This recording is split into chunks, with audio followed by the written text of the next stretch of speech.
শহরের ব্যস্ততম এলাকার একটি নামকরা বেসরকারি ব্যাংক। সে ব্যাংকেরই একজন সিনিয়র কর্মকর্তা মুন। তার বয়স 30-এর কোঠা পেরিয়েছে। চেহারায় স্নিগ্ধতা, চোখে চাপা বিষাদের ছায়া। তার জীবন এখন দুটি ভাগে বিভক্ত।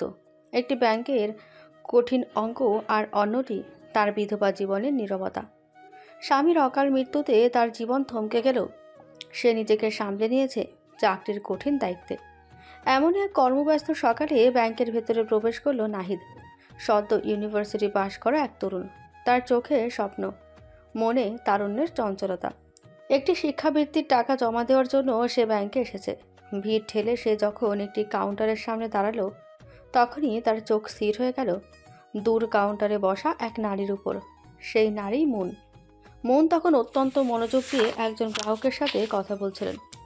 তার পরিপাটি শাড়ি, কপালের ছোট টিপ আর আত্মবিশ্বাসী অভিব্যক্তি সব কিছুই নাহিদকে যেন এক মুহূর্তেই আকর্ষণ করলো। নাহিদের মনে হলো সে যেন এক স্নিগ্ধ শিল্পকর্ম দেখছে। অন্য কোনো নারীর প্রতি তার এমন তীব্র আকর্ষণ এর আগে হয়নি। ইস, যদি ওই কাউন্টারে যেতে পারতাম। নাহিদ মনে মনে বলল, কিন্তু ভাগ্য তার সহায় হলো না। সে বাধ্য হলো অন্য কাউন্টারে যেতে। তবে তার চোখ বারবার চলে যাচ্ছিল মুনের দিকে। কাজ শেষ হওয়ার পরেও নাহিদ সহজে ব্যাংক থেকে বের হতে পারল না। সে কফি শপের দিকে হেঁটে গেল, শুধু মুনের একবার কাছাকাছি থাকার জন্য। মুন তখন একটি জরুরি ফাইলের কাজ শেষ করে উঠে দাঁড়ালেন। তিনি ক্যাশ কাউন্টারে পার হয়ে করিডোর ধরে হেঁটে যাচ্ছিলেন। Excuse me madam. নাহিদের ডাকে মুন ঘুরে তাকালেন। তার চোখে মৃদু কৌতূহল। নাহিদ তার দিকে এগিয়ে গেল। কাছে আসতেই মুনের চেহারা স্নিগ্ধতা নাহিদকে আরও মুগ্ধ করল। তবে তার মুখে থাকা হালকা বিষাদের ছাপও নাহিদের চোখ এড়াল না। আপনি কি আমাকে কিছু বলছেন? নাহিদের বুক তখন ঢিপ ঢিপ করছে। সে নিজেকে সামলে নিল। হ্যাঁ ম্যাডাম, আমি আমি এই প্রথম এই ব্রাঞ্চে এসেছি, তাই বুঝতে পারছি না ডিমান্ড ড্রাফটটা কোথায় জমা দিতে হবে। মুন একটি মৃদু হাসি দিয়ে তাকে পথ দেখালেন। সেই হাসিটা নাহিদের হৃদয়ে এক গভীর রেখা টেনে দিল। আপনি ওই কাউন্টারে গিয়ে জমা দিন, এরপরে সব ফর্মালিটি তারা বলে দিবে। ধন্যবাদ ম্যাডাম। আপনার নামটা কি জানতে পারি? নাহিদ সাহস করে জিজ্ঞেস করল। মুনের চোখে এবার সামান্য ভ্রু কুঁচকে গেল। তার মনে হলো ছেলেটি হয়তো একটু বেশি আগ্রহ দেখাচ্ছে। আমি এখানকার সিনিয়র অফিসার, আমার নাম মুন। আপনার যদি কোনো ব্যাংক সংক্রান্ত জরুরি প্রয়োজন হয় তাহলে আবার জিজ্ঞাসা করতে পারেন। মুন আর দাঁড়ালেন না। তিনি হেঁটে চলে গেলেন। নাহিদ মুগ্ধ চোখে তার চলে যাওয়া দেখল। তার মুখে তখন এক অদ্ভুত হাসি। তার মনে হলো আজ সে কেবল টাকা জমা দেয়নি, বরং তার হৃদয়ের সমস্ত ভালোবাসা যেন এই ব্যাংকেই জমা রেখে গেল। মুন, কি সুন্দর নাম। এই প্রথম দেখাতেই আমি আপনাকে ভালোবেসে ফেলেছি মুন ম্যাডাম। নাহিদ মনে মনে প্রতিজ্ঞা করল, যে কোনো উপায়ে হোক তাকে এই নারীর কাছাকাছি আসতে হবে, তার বিষাদের কারণ জানতে হবে। কিন্তু সে এও জানত এই পথটা খুব সহজ হবে না। কারণ মন কেবল বয়সে তার বড় নয়, তার জীবনবোধ এবং অবস্থানও ছিল নাহিদের থেকে অনেক আলাদা। সেই দিন ব্যাংক থেকে বেরোনোর পর থেকেই নাহিদের মাথায় কেবলই মনের স্নিগ্ধ মুখখানায় ঘুরছিল। মনের মৃদু হাসি, তার আত্মবিশ্বাসী চাহনি, সব কিছুই নাহিদকে এক নতুন স্বপ্নে বিভোর করে তুলেছিল। কিন্তু মনকে নিজের মনের কথা বলা বা তার জীবনে প্রবেশ করা যে কত কঠিন, সেটাও সে বুঝতে পারছিল। বিকেলে 3 বন্ধু, নাহিদ, দীপু, ফাহিম আর নিলয়, শহরের এক পরিচিত টি স্টলে আড্ডা দিতে বসলো। আড্ডার মাঝখানেও নাহিদ ছিল অন্যমনস্ক। কি রে নাহিদ, আজ কি হলো তোর? কফি অর্ডার করেছিস? চুমুক দিচ্ছিস না কেন? তোর মনোযোগ কোথায়? মনে হচ্ছে কোনো জটিল অঙ্কের সমাধান করতে গিয়ে আটকেছিস নাকি কোনো মেয়ে? হ্যাঁ রে, একটা মেয়ে। তবে শুধু মেয়ে নয়, একটা মানুষ যার কাছে আমি প্রথম দেখাতেই হেরে গেছি। বাহ, আমাদের নাহিদ তাহলে প্রেমে পড়েছে। কে সে লাকি গার্ল, বল আমাদের। সে লাকি গার্ল নয় রে, সে লাকি ম্যাডাম। নাম মুন। ম্যাডাম মানে তোদের ইউনিভার্সিটির প্রফেসর নাকি? আরে না, সে ব্যাংকে চাকরি করে, সিনিয়র অফিসার। আজ সকালে স্কলারশিপের টাকা জমা দিতে গিয়েছিলাম, তখনই তাকে প্রথম দেখলাম। ব্যাংকের অফিসার, তাতে কি? তুই তো আর ছোট ছেলে নস, প্রপোজ করলেই হলো। তোরা দেখিসনি তাকে? তার ব্যক্তিত্ব, তার গাম্ভীর্য, সে যেন এক অন্য গ্রহের মানুষ। আর তার চোখে এক গভীর বিষাদ আছে, যেটা আমাকে খুব কষ্ট দিচ্ছে। আমার মনে হচ্ছে তার জীবনে কোনো বড় ঝড় বয়ে গেছে। বিষাদ? মানে বিধবা নাকি? দীপুর প্রশ্নে নাহিদের মুখ শুকিয়ে গেল। আমার মনে হয়, আমার কেন যেন মনে হচ্ছে সে বিবাহিত ছিল, বা হয়তো এখনও। আমার কাছে কোনো তথ্য নেই, শুধু তার চেহারায় এক গভীর শূন্যতা দেখেছি। নাহিদ, তুই একটা জটিল কেসে ফেসেছিস। ব্যাংকের সিনিয়র অফিসার মানে সে তোর চেয়ে অনেক বড় হবে, আর যদি বিধবা হয় তবে তো আরও কঠিন। তুই কি ভেবেছিস? আমি সব ভেবেছি, বয়সে বড় হোক বা তার জীবনে যাই ঘটুক, আমার অনুভূতি খাঁটি। আমি প্রথম দেখাতেই বুঝেছি এই মানুষটার জন্যই আমি অপেক্ষা করছিলাম। আমি তাকে ভালোবাসতে চাই, তার পাশে থাকতে চাই। বাহ, নাটকীয়তা! তাহলে প্ল্যান কি? কোনোভাবে তার জীবন সম্পর্কে তথ্য জোগাড় করতে হবে তো। সেটাই তো ভাবছি। আমি কাল আবার ওই ব্যাংকে যাব, কোনো একটা কাজের অজুহাতে তার সাথে কথা বলার চেষ্টা করব। তোর তো দেখি প্রেম নয়, গোয়েন্দাগিরি শুরু হয়ে গেল। শোন, ব্যাংকের চাকরিজীবীদের কাজ শেষ, একটা আড্ডা দেওয়া জায়গা থাকে। কোনোভাবে তাকে রুটির কফি শপ বা অন্য কোনো আড্ডার জায়গা খুঁজে বের কর। আর হ্যাঁ, তার সম্পর্কে নিশ্চিত না হয়ে কোনো বাড়তি কথা বলতে যাস না। সে একজন পেশাদার নারী, হুট করে কোনো ইম্যাচিওর কথা বললে হয়তো তোকে এড়িয়ে যাবে। তোরা ঠিক বলেছিস, আমি সাবধানে এগোবো। তবে একটা জিনিস তোরা মনে রাখিস, আমি মনের জীবন থেকে সেই বিষাদটা মুছে দেবই। আমি জানি আমার এই ভালোবাসা এক নতুন শুরুর জন্ম দেবে। বন্ধুদের কাছ থেকে সাহস আর কিছু পরামর্শ নিয়ে নাহিদ বাড়ি ফিরল। পরদিন সকালে সে আবার সেই ব্যাংকের দিকে রওনা হলো। এবার তার উদ্দেশ্য কেবলই মুনকে দেখা। ব্যাংকে গিয়ে সে দেখল মুন তার কাউন্টারে নেই। নাহিদের মন খারাপ হয়ে গেল। সে রিসেপশনে গিয়ে জানতে চাইল, এক্সকিউজ মি, আমি মুন ম্যাডামের সাথে একটু দেখা করতে চাই। আমার একটা জরুরি ব্যাংক স্টেটমেন্টের সমস্যা ছিল। মুন ম্যাডাম আজ মিটিংয়ে আছেন, আপনি অন্য কোনো অফিসারের সাথে কথা বলুন। ইতস্তত করে। না, আসলে সমস্যাটা একটু জটিল। মুন ম্যাডামকেই দেখাতে হবে। তিনি কখন মিটিং থেকে ফিরবেন? রিসেপশনিস্ট তাকে অপেক্ষা করতে বলল। নাহিদ তখন ক্যাজুয়াল একটা চেয়ারে বসে অপেক্ষা করতে লাগলো। প্রায় 1 ঘন্টা পর মুন মিটিং থেকে বেরিয়ে এলেন। তার চোখে ক্লান্তি, কিন্তু পেশাদারি গাম্ভীর্য বজায় ছিল। উঠে দাঁড়িয়ে, ম্যাডাম, আমার একটা জরুরি স্টেটমেন্টের সমস্যা ছিল। আপনি ছাড়া এটা অন্য কেউ ঠিক করতে পারবে না। মুন তার দিকে তাকালেন। চোখে কৌতূহল ছিল, কিন্তু এবার সামান্য বিরক্তিও ছিল। তিনি বুঝলেন এই ছেলেটি হয়তো ব্যাংক স্টেটমেন্টের সমস্যার চেয়ে অন্য কিছু নিয়ে বেশি আগ্রহী। স্টেটমেন্টের সমস্যা? ঠিক আছে, আপনি আমার অফিসে আসুন। নাহিদ জয়ীর হাসি হাসল। সে বুঝতে পারল প্রথম ধাপ সফল। মুন তাকে তার ছোট ব্যক্তিগত অফিসে নিয়ে গেলেন। দরজা বন্ধ হলো। নাহিদের হৃদস্পন্দন বেড়ে গেল। সে এখন তার স্বপ্নের মানুষের সাথে একান্তে। মুনের ব্যক্তিগত অফিসের পরিবেশ ছিল পরিচ্ছন্ন এবং শান্ত। দেয়ালে একটি সাদা কালো ছবি টানানো। তাতে একজন হাসি খুশি যুবককে দেখা যাচ্ছে, যার পাশে মুন দাঁড়িয়ে। নাহিদ ছবিটা দেখে এক মুহূর্তের জন্য থমকে গেল। সে বুঝতে পারল তার সন্দেহ হয়তো সত্যি। বসুন, আপনার স্টেটমেন্টে দিন। কি সমস্যা হয়েছে? মুন বেশ পেশাদার ভঙ্গিতে কথা বলেন। নাহিদ তার সামনে রাখা ফাইল থেকে একটি পুরনো স্টেটমেন্ট বের করে ধরল, যা আসলে কোনো সমস্যাই ছিল না, কেবলই একটি অজুহাত। ম্যাডাম দেখুন, এইখানে একটা লেনদেন নিয়ে আমার সন্দেহ হচ্ছে। টাকার অঙ্কটা ঠিক দেখাচ্ছে না। মুন চোখ কুঁচকে স্টেটমেন্টটা দেখলেন। দ্রুতই তিনি বুঝতে পারলেন এখানে কোনো সমস্যা নেই। এটা নিছকই একটি সাধারণ লেনদেন। দেখুন মিস্টার, আপনার নামটা? নাহিদ, আমার নাম নাহিদ।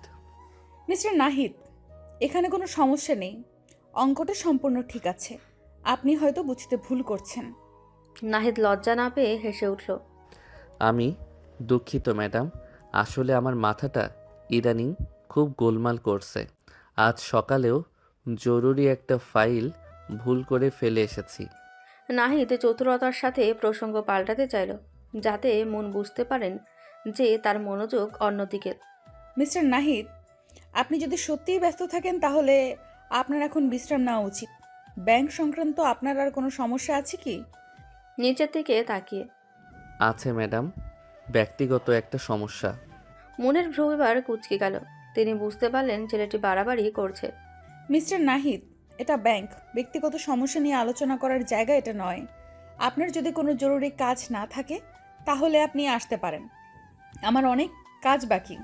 ম্যাডাম, আমি জানি এটা ব্যাংক, কিন্তু আমি আপনাকে কিছু জিজ্ঞাসা করতে চাই। ছবিটা, যিনি পাশে দাঁড়িয়ে আছেন, তিনি কি আপনার? নাহিদ সাহস করে দেওয়ালে টানানো ছবিটার দিকে ইঙ্গিত করল। মনের মুখ মুহূর্তেই কঠিন হয়ে গেল। তার চোখে সেই চাপা বিষাদ যেন আরও গাঢ় হলো। মিস্টার নাহিদ, এটা আমার ব্যক্তিগত বিষয়, আপনার জিজ্ঞাসা করার কোনো প্রয়োজন নেই। আপনাকে আমি যা সাহায্য করার দরকার ছিল তা করে দিয়েছি, আপনি এখন আসতে পারেন। ম্যাডাম, আমি আপনাকে সত্যি বলছি, আমি আপনাকে প্রথম দেখাতেই পছন্দ করে ফেলেছি। আপনার চোখে যে বিষাদটা আছে সেটা আমাকে খুব কষ্ট দিচ্ছে। আমি আপনার সম্পর্কে সব কিছু জানতে চাই। মনের চোখ এবার রাগে জ্বলজ্বল করল। এটা কি ধরনের আচরণ মিস্টার নাহিদ? আপনি আমার জুনিয়র, আর আপনি একজন সিনিয়র অফিসারকে এভাবে ব্যক্তিগত প্রশ্ন করছেন। আপনার স্পর্ধা দেখে আমি অবাক হচ্ছি। আমি আপনাকে স্পষ্ট বলে দিচ্ছি, আমার জীবনে কোনো পুরুষের জন্য জায়গা নেই। আমি একজন বিধবা, আমার ব্যক্তিগত জীবন নিয়ে আপনাকে মাথা ঘামাতে হবে না, আপনি যান। মনের কণ্ঠে ছিল স্পষ্ট প্রত্যাখ্যান এবং তিক্ততা। বিধবা শব্দটি নাহিদের কানে যেন বাজতে লাগলো। সে বুঝতে পারল তার সন্দেহ সত্যি ছিল।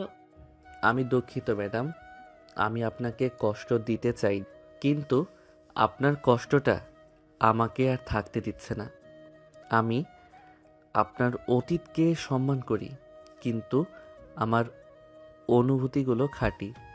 আপনার অনুভূতি আপনার কাছে রাখুন, আর আমার কাছে ভবিষ্যতে এমন কোনো অজুহাত নিয়ে আসবেন না যার সাথে ব্যাংকের কাজের কোনো সম্পর্ক নেই। এবার আপনি আসুন। মন দৃঢ়ভাবে দরজা দেখালেন। নাহিদ আর সেখানে দাঁড়ালো না। তার চোখ তখনও মনের দিকে। সেই বিধবা শব্দটি তাকে দমাতে পারল না, বরং তার প্রতিজ্ঞা আরও দৃঢ় হলো। সে জানত তার মনকে জয় করার পথটা খুব দীর্ঘ এবং কাঁটাময়। মনের অফিস থেকে বিতাড়িত হয়ে নাহিদ বুঝতে পারল তার প্রেমের পথ কাঁটায় ভরা। মন শুধু বয়সে বড় নন, তিনি তার স্বামীর মৃত্যুতে এক কঠিন শোকের মধ্যে দিয়ে যাচ্ছেন। বিধবা শব্দটি নাহিদের কানে বাজলেও মনের প্রতি তার আকর্ষণ এতটুকুও কমল না, বরং তার দুঃখ দূর করার এক নীরব প্রতিজ্ঞা তৈরি হলো নাহিদের মনে। এদিকে ব্যাংক থেকে ফিরে মন সরাসরি তার শ্বশুরবাড়ির দিকে রওনা হলেন। মনের স্বামী তন্ময় 2 বছর আগে এক মর্মান্তিক সড়ক দুর্ঘটনায় মারা গেছেন। সেই শোকে মন নিজেকে কঠোরভাবে গুটিয়ে নিয়েছে। স্বামীর মৃত্যুর পর থেকে তিনি তার শ্বশুর আলিফ সাহেব এবং শাশুড়ি তনয়া খাতুনের কাছেই থাকেন। মন বাড়ি ফিরতেই তনয়া খাতুন এগিয়ে এলেন। আয় মা, তোর জন্য গরম চা আর তোর প্রিয় বিস্কুট রেখেছি। আজ তোর মুখটা কেমন শুকনো শুকনো লাগছে।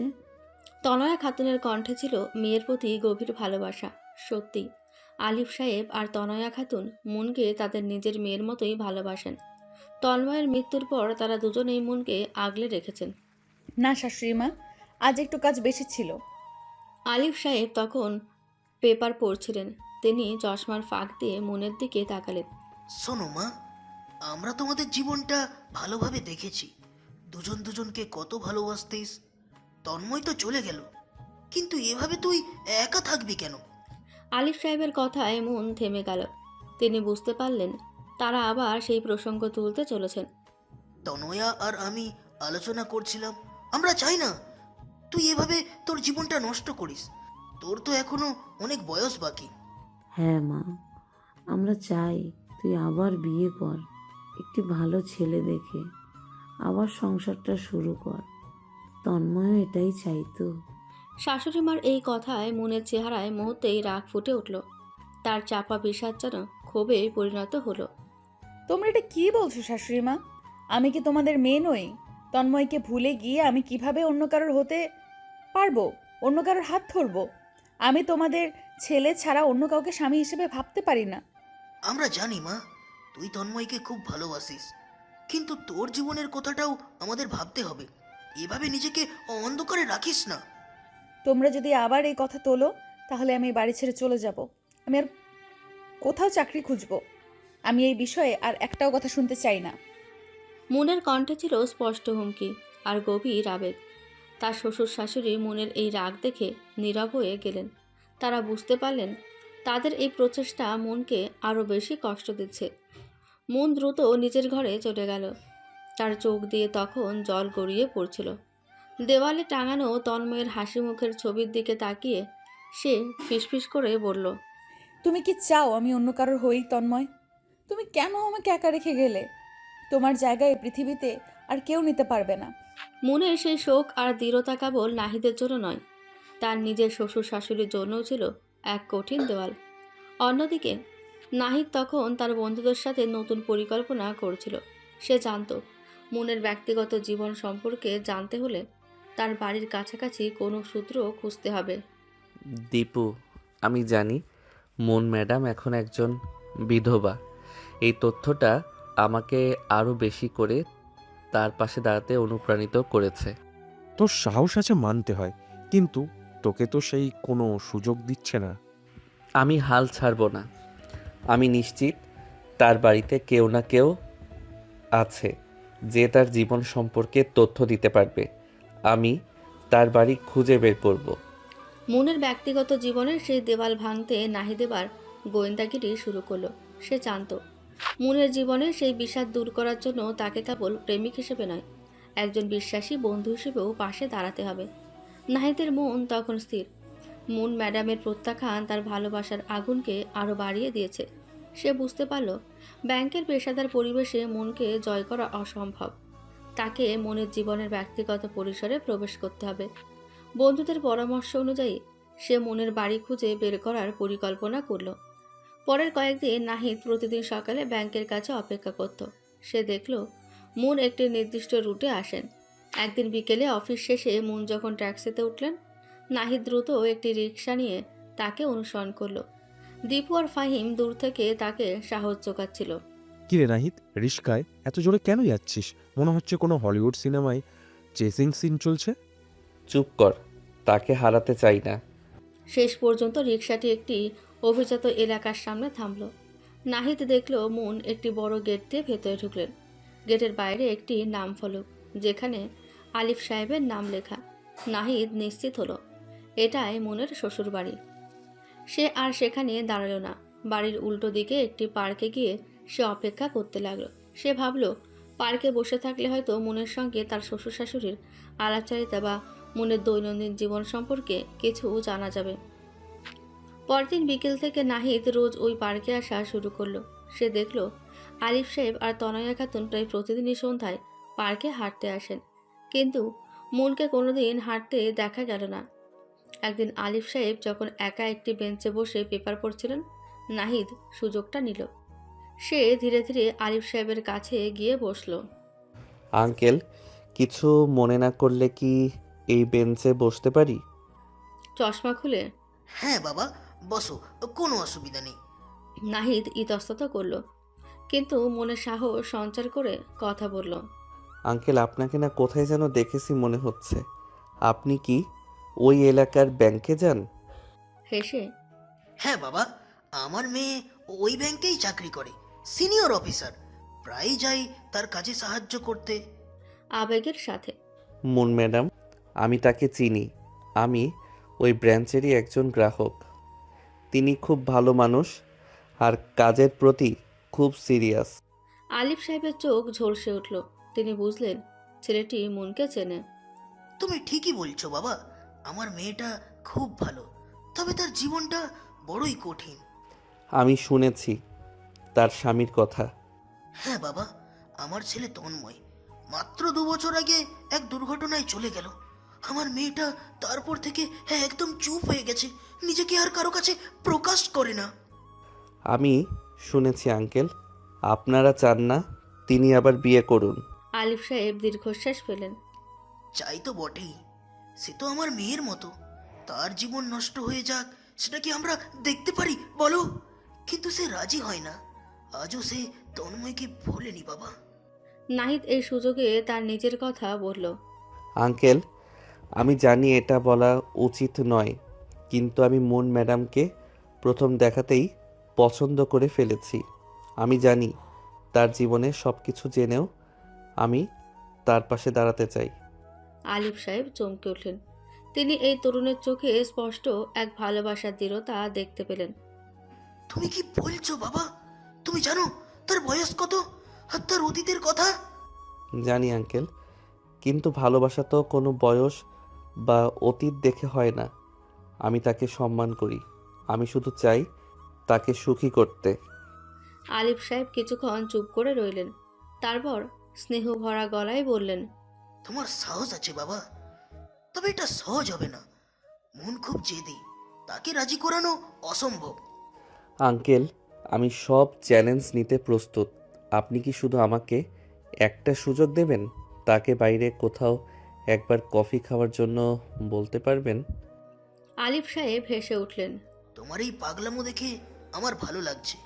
ঠিক আছে বাবা, আমি চেষ্টা করে দেখব, কিন্তু তাকে রাজি করাতে পারলে সেটা তোমার ভাগ্য। আমার পক্ষ থেকে আমি বাধা দেব না। নাহিদ কৃতজ্ঞতায় আলিফ সাহেবের হাত ধরল। সে জানত সে মনের শ্বশুরমশাইয়ের সমর্থন পেয়েছে। এবার তার আসল পরীক্ষা শুরু। আলিফ সাহেবের সমর্থন পেয়ে নাহিদ যেন নতুন জীবন পেল। তার মুখে হাসি, চোখে আত্মবিশ্বাসের ঝলক। সে জানত মুনের শ্বশুরমশাই তার জীবনের কঠিন দেওয়াল ভাঙতে সাহায্য করবেন, কিন্তু সেই দেওয়াল যে কতটা পুরু তা বুঝতে তার বেশি সময় লাগল না।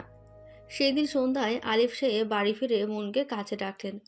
মুন তখন নিজের ঘরে বসে অফিসের কিছু কাজ দেখছিলেন। না মুন, তোর সাথে দুটো কথা ছিল, খুবই জরুরি। বলুন বাবা, অফিসে কোনো কাগজপত্রের সমস্যা? না মা, এটা অফিসের কথা নয়, এটা তো জীবনের কথা। আজ পার্কে এক ছেলের সাথে আমার কথা হলো। ছেলেটা খুব ভালো, স্মার্ট, সদ্য ইউনিভার্সিটি থেকে বেরিয়েছে। মন বিরক্তি নিয়ে ফাইল থেকে মুখ তুলেন। তিনি বুঝতে পারলেন বাবা আবার সেই বিয়ের প্রসঙ্গ তুলছেন।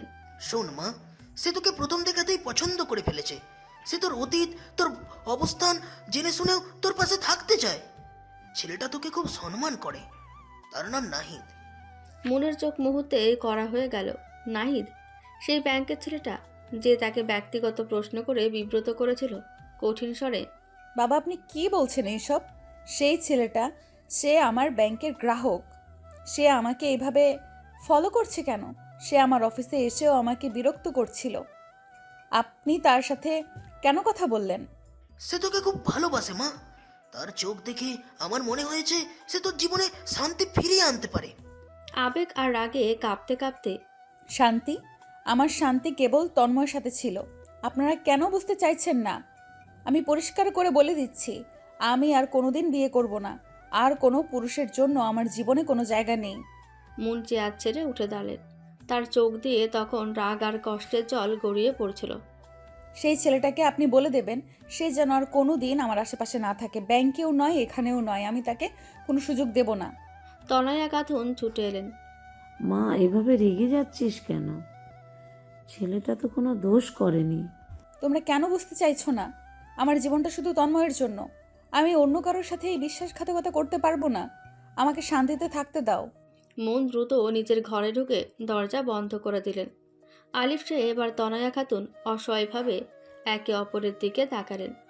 তারা মনের রাগ এবং তন্ময়ের প্রতি তার ভালোবাসার গভীরতা বুঝতে পারলেন। পরদিন সকালে নাহিদ পার্কে এসে অপেক্ষা করছিল। আলিফ সাহেব এলেন বটে, কিন্তু তার মুখে ছিল বিষাদের ছাপ। আঙ্কেল, মুন ম্যাডাম রাজি হয়েছেন? দুঃখিত বাবা, মন কিছুতেই রাজি হচ্ছে না। সে খুব রেগে গেছে। তোমার কথা শোনার পর সে আরো বেশি জেদি হয়ে উঠেছে। সে স্পষ্ট বলে দিয়েছে আর কোনোদিনও যেন তার আশেপাশে না যাও। নাহিদের মুখটা মুহূর্তেই ফ্যাকাশে হয়ে গেল। তার চোখের স্বপ্ন যেন এক লহমায় ভেঙে গেল। তিনি কি আমাকে একটা সুযোগও দেবেন না? না বাবা, তুমি আমার কথা শোনো। ওর জীবন থেকে সরে যাও। ও হয়তো এটাই তোমাদের দুজনের জন্য ভালো। তোমার জীবন পড়ে আছে, তুমি অন্য কাউকে খুঁজে নাও বাবা।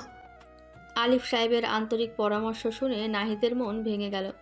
সে বুঝতে পারল মুনের জীবনের দেওয়াল এত সহজে ভাঙবে না। তার ভালোবাসা, তার আবেগ সবই মুনের কাছে এখন অর্থহীন। আমি বুঝতে পেরেছি আঙ্কেল, তবে আমি এখনও বিশ্বাস করি আমার ভালোবাসা খাঁটি। আমি তার জীবন থেকে সরে যাচ্ছি, কিন্তু আমি তাকে ভুলে যেতে পারবো না। আমি অপেক্ষা করব, দূর থেকে দেখব সে যেন সুখে থাকে। নাহিদ আর সেখানে দাঁড়ালো না, সে দ্রুত পার্ক থেকে বেরিয়ে গেল। তার মনে তখন গভীর যন্ত্রণা। প্রথম দেখাতেই তীব্র ভালোবাসা, আর মুহূর্তেই এমন কঠিন প্রত্যাখ্যান। এই অপ্রাপ্তির কষ্ট তাকে গ্রাস করতে লাগলো, কিন্তু তার মন থেকে মনের ছবিটা সে মুছে ফেলতে পারল না। সে জানতো দূর থেকে হলেও সে মনকে দেখবে, তার খবর রাখবে। এই নীরব ভালোবাসা এখন থেকে তার জীবনের নতুন অধ্যায়। নাহিদের প্রত্যাখ্যাত হওয়ার খবর তার বন্ধুদের কাছে পৌঁছালেও তার প্রতিজ্ঞা ছিল অটল। সে মনের জীবন থেকে সরে গেল বটে, কিন্তু তার মন থেকে এক মুহূর্তের জন্যেও সরতে পারল না। সে এখন দূর থেকে মনের খবর রাখত। ব্যাংকে না গিয়েও বন্ধুদের মাধ্যমে সে মনের দৈনন্দিন জীবন সম্পর্কে জানার চেষ্টা করত। অন্যদিকে মনের জীবনে তখনও এক তীব্র শূন্যতা। নাহিদের আগ্রহ বা তার শ্বশুর শাশুড়ির পুনর্বিবাহের প্রস্তাব, কোনো কিছুই তার শোকের দেওয়াল ভাঙতে পারেনি। তন্ময়ের মৃত্যুর পর মনের ঘরটি যেন এক স্মৃতি স্তম্ভে পরিণত হয়েছে। দেয়ালে কেবল তন্ময়ের ছবি, আলমারিতে তার ব্যবহৃত জিনিসপত্র। সেই রাতে নাহিদের প্রত্যাখ্যানের খবর দেওয়ার পর মন ঘরের দরজা বন্ধ করে তন্ময়ের ছবির সামনে এসে দাঁড়ালেন। তার চোখে তখনও রাগ আর কষ্টের মিশ্রণ। তুমি কি খুশি তন্ময়? দেখেছো, সবাই আমাকে তোমার কাছ থেকে দূরে সরিয়ে দিতে চাইছে। কেন রেখে গেলে আমাকে একা? তুমি কি চাও আমি অন্য কাউকে ভালোবাসি? মুন চোখ বন্ধ করলেন। তার কল্পনাতে তন্ময় যেন ছবির ফ্রেম ছেড়ে বেরিয়ে এসে তার সামনে দাঁড়ালো। তন্ময়ের মুখে সেই পুরনো হাসি, যা মুনের জীবনকে একসময় আলোকিত করেছিল। মন, তুমি কেন এমন করছো? কেন নিজেকে এত কষ্ট দিচ্ছ? আমি চাই তুমি সুখী হও। কান্না ভেজা কণ্ঠে, আমি কিভাবে সুখী হব তন্ময়? তোমাকে ছাড়া আমার জীবনটা যে অর্থহীন। তোমার স্মৃতি, তোমার ভালোবাসা, এগুলো ছাড়া আমি আর কিছুই চাই না। আমার স্মৃতিতে আটকে থেকো না মন। জীবন তো থেমে থাকার জন্য নয়। আমার ভালোবাসা তোমাকে এগিয়ে যাওয়ার শক্তি দেবে, আটকে থাকার জন্য নয়। তুমি এমনভাবে নিজেকে গুটিয়ে নিলে আমার কষ্ট হয়। সবাই আমাকে আবার বিয়ে করার কথা বলে। একজন অচেনা মানুষ যে আমাকে প্রথম দেখেই ভালোবাসে। তুমি কি চাও আমি তাকে গ্রহণ করি? তুমি কি চাও আমি তোমাকে ভুলে যাই? আমি চাই তুমি সেই মানুষকে গ্রহণ করো, যে তোমাকে আমার মতোই ভালোবাসতে পারবে, যে তোমার জীবনে আলো ফিরিয়ে আনবে। আমার ভালোবাসা এমন নয় যে অন্য কারো আগমনে স্লাইন হবে, বরং তোমার নতুন সুখ দেখলে আমার আত্মা শান্তি পাবে। কাঁদতে কাঁদতে, আমি পারবো না তন্ময়। অন্য কারোর স্পর্শ, অন্য কারোর চোখে ভালোবাসা আমার পক্ষে সহ্য করা সম্ভব নয়। আমার শরীর, আমার মন, সব কিছু শুধু তোমার জন্য। তুমি আমার প্রথম এবং শেষ প্রেম। আমি তোমার শেষ প্রেম নই মন, আমি তোমার জীবনের সবচেয়ে গুরুত্বপূর্ণ অংশ। কিন্তু তোমার জীবনটা এখনো বাকি। সেই ছেলেটা নাহিদ, সে তোমার প্রতি খুব আন্তরিক। তুমি একবার তাকে সুযোগ দিয়ে দেখতে পারো। না, আমি পারবো না। তুমি চলে যাও তন্ময়, আমাকে একা থাকতে দাও। মুনের চোখ থেকে জল গড়িয়ে পড়ল। যখন তিনি চোখ খুললেন, তন্ময় তখন আবার ছবি ফ্রেমে। মুনের হাতে তন্ময়ের একটা প্রিয় শার্ট। সেই শার্ট বুকে চেপে ধরে মুন ফিসফিস করে কেঁদে উঠলেন। আমি পারবো না তন্ময়, তোমার স্মৃতি নিয়েই আমি থাকবো। মুনের এই নীরব কথোপকথন ছিল তার শোকের গভীরতা এবং তার প্রতিজ্ঞার প্রমাণ। নাহিদের মতো তরুণ আর তার তীব্র প্রেম, কোনো কিছুই এই দেওয়াল ভাঙতে পারছিল না। এদিকে নাহিদও দূর থেকে মুনের জীবন সম্পর্কে জানার জন্য নতুন পথ খুঁজছিল। সে জানত মুনের কাছে সরাসরি যাওয়া সম্ভব নয়, তাই সে বন্ধুদের সাথে পরিকল্পনা করল অন্য কোনো উপায়ে মুনের কাছে পৌঁছানো যায় কিনা। ফাহিম, আমি জানি মুন ম্যাডামকে সরাসরি রাজি করানো সম্ভব নয়। আমাকে তার কাজের ক্ষেত্রে সাহায্য করতে হবে। কিভাবে? তুই তো আর ব্যাংকের কাজ বুঝিস না। আমি তাকে অন্য কোনোভাবে সাহায্য করব। তার জীবনের সেই শূন্যতা পূরণ করার চেষ্টা করব। আমাকে তার অফিসের ঠিকানা এবং প্রতিদিনের রুটিন জানতে হবে। নাহিদ তার বন্ধুদের দিয়ে নতুন এক অভিযানে নামল। তার লক্ষ্য একটাই, মুনের জীবনে প্রবেশ করা, সেই নীরব শোক আর বিষাদ দূর করা। তার ভালোবাসা ছিল দূর থেকে নীরব সেবা। মুনের কঠোর প্রত্যাখ্যানের পর নাহিদ সরে গেলেও তার প্রেম তখন এক অদ্ভুত পাগলামো রূপ নিল। সে বুঝতে পারল মুনকে জয় করতে হলে প্রচলিত পদ্ধতির বাইরে যেতে হবে। তার ভালোবাসা এখন থেকে নীরব সেবা আর অপ্রচলিত পাগলামোর মাধ্যমে প্রকাশ পাবে। বন্ধুদের বারবার বারণ সত্ত্বেও নাহিদ তার পরিকল্পনা থেকে সরল না। দীপু, ফাহিম আর নিলয় তখন টি স্টলে বসেছিল। নাহিদ এসে বসতে দীপু জিজ্ঞেস করল, কিরে নাহিদ, তোর মুন ম্যাডাম কি খবর? সব আশা ছেড়েছিস তো? আশা ছাড়িনি, তবে কৌশল বদলেছি। এখন থেকে আমি পাগলামো শুরু করব। পাগলামো মানে কি? তুই কি সারা রাত তার বাড়ির সামনে দাঁড়িয়ে থাকবি? না, আমি জানি না তার মন কিসে গলবে, কিন্তু আমি তাকে আমার উপস্থিতি অনুভব করাবো, তবে দূর থেকে। কি করতে চাচ্ছিস পরিষ্কার করে বল। তোর এই নীরব প্রেম দেখতে দেখতে আমরা বোর হয়ে যাচ্ছি। মুন ম্যাডামের অফিস হলো তার জীবনের সবচেয়ে গুরুত্বপূর্ণ জায়গা। আমাকে ওই জায়গাতেই তার মনোযোগ আকর্ষণ করতে হবে। আমি তার অফিসের সামনে একটা ফুল আর একটা কার্ড রেখে আসবো প্রতিদিন। প্রতিদিন? কিন্তু কেন? সে তো জানতেও পারবে না কে পাঠাচ্ছে। এটাই তো পাগলামো। কার্ডে কোনো নাম থাকবে না, শুধু থাকবে একটা ইতিবাচক বার্তা, যেমন আপনার হাসিটা খুব সুন্দর, অথবা কাজের ফাঁকে একটু বিশ্রাম নিন। আমি চাই সে যেন অনুভব করে কেউ একজন তাকে নীরবে দেখছে এবং তার ভালো চাইছে। বন্ধুদের শত বারণ সত্ত্বেও নাহিদ পরের দিন থেকে তার পাগলামো শুরু করলো। প্রতিদিন সকালে মুন অফিসে পৌঁছানো ঠিক আগেই গেটের পাশে একটি সুন্দর তাজা ফুল আর হাতে লেখা একটি ছোট কার্ড রেখে আসতো নাহিদ। তারপর সে দ্রুত সেখান থেকে চলে যেত। প্রথম দিন মুন যখন ফুল আর কার্ড দেখলেন, তিনি অবাক হলেন। কার্ডে কোনো নাম ছিল না, শুধু লেখা ছিল, আপনার বিষাদ কাটুক, আজকে দিনটা আপনার জন্য শুভ হোক। মুন চারিদিকে তাকালেন, কাউকে দেখতে পেলেন না। তিনি ফুলটা তুলে নিলেন, কিন্তু মনে কোনো বিশেষ আগ্রহ দেখালেন না। কিন্তু এই পাগলামোর যখন প্রতিদিনই চলতে থাকলো, মুনের নীরব জীবন একটু একটু করে নড়ে উঠল। দ্বিতীয় দিন, তৃতীয় দিন, প্রতিদিন একটি করে তাজা ফুল আর একটি করে নতুন বার্তা। চতুর্থ দিনে কার্ডে লেখা ছিল, আপনার এই কঠোর পরিশ্রম অনুপ্রেরণা যোগায়, একটু চা বা কফি নিন। মুন তখন তার সহকর্মীদের সাথে কথা বললেন, আপনারা কি কেউ দেখছেন প্রতিদিন সকালে কে ফুল আর কার্ড রেখে যাচ্ছে? না ম্যাডাম, আমরা তো কাউকে দেখিনি, মনে হচ্ছে কোনো গোপন ভক্ত। ম্যাডাম, কার্ডের লেখাগুলো কিন্তু খুবই ইতিবাচক, মনে হয় কেউ আপনার ভালো চায়। মুন বাইরে কঠোরতা দেখালেও তার মনে তখন এক অদ্ভুত কৌতূহল। কে এই মানুষ যে এত নীরব সেবা করছে? তিনি নাহিদের কথা একবারও মনে করলেন না, কারণ তার কাছে নাহিদ ছিল কেবলই এক নাকচ করা আগ্রহ। একদিন সকালে তনয়া খাতুন ব্যাংক থেকে একটি কাজ ছেড়ে বেরিয়ে যাচ্ছিলেন। তিনি দেখলেন গেটের কাছে একটি ছেলে খুব দ্রুত একটি ফুল রেখে চলে যাচ্ছে। তিনি ছেলেটিকে ভালো করে চিনতে পারলেন না। আরে, এটা কি সেই ছেলেটা যার কথা আলিফ বলেছিলেন? নাহিদ? তনয়া খাতুন তখন আর কিছু বললেন না। তিনি মুনকে কিছু জিজ্ঞেস করলেন না, কিন্তু তার মনে এক নতুন আশার সঞ্চার হলো। তিনি বুঝতে পারলেন ছেলেটা হয়তো সত্যিই মুনকে ভালোবাসে। দশম দিনে মুনের কৌতূহল চরমে উঠল।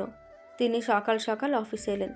তিনি রিসেপশনিস্টকে বলে রাখলেন, আজ যে ফুল রাখতে আসবে তাকে যেন জানানো হয়। সেই দিন নাহিদ যখন ফুল রাখতে এলো, রিসেপশনিস্ট তাকে দেখতে পেয়ে সঙ্গে সঙ্গেই মুনকে খবর দিলেন। মুন দ্রুত তার অফিস থেকে বেরিয়েলেন।